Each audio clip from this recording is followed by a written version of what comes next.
Magandang araw sa inyo mga kabukid, mga kalagalag. Ito yung ganap sa ating buhay. Tayo maglilinis ng bukid. Ayan, meron tayong spading at pangkalawit ng damo. At nagsuot na rin po ako ng boots para protekta sa mga traidor na ahas na nandito sa bukid. Ayan, ikaapat ko na po itong paglilinis sa aking bukirin. Tataniman namin ng kuno anong prutas at gulay. So ayan, samahan nyo ako sa paglilinis sa aking bukirin. Alright, let's go!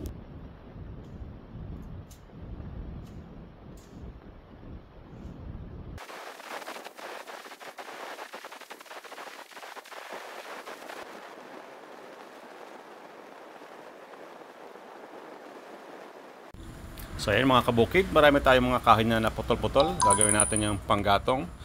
Medyo sariwa pa yan, patutuin muna natin. At ito namang mga bato na pakalat-kalat sa ibabaw ng lupa ay ipunin natin sa isang tabi para malapad yung lupa na pagtatamnan natin na hindi sila pakalat-kalat. So ayan, malinis na ating bukirin mga kabukid. Pwede na natin itong taniman sa sunod na araw.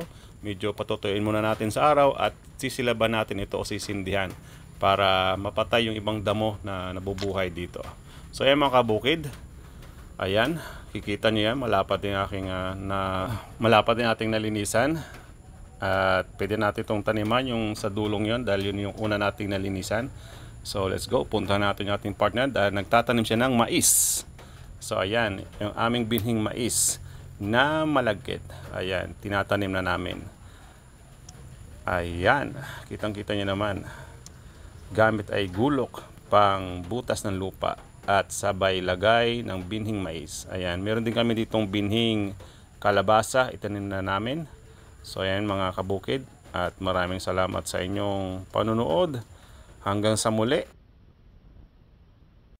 Pang ulam ka mamaya, puso ng saging. Anong masarap na luto dito mga kabukid?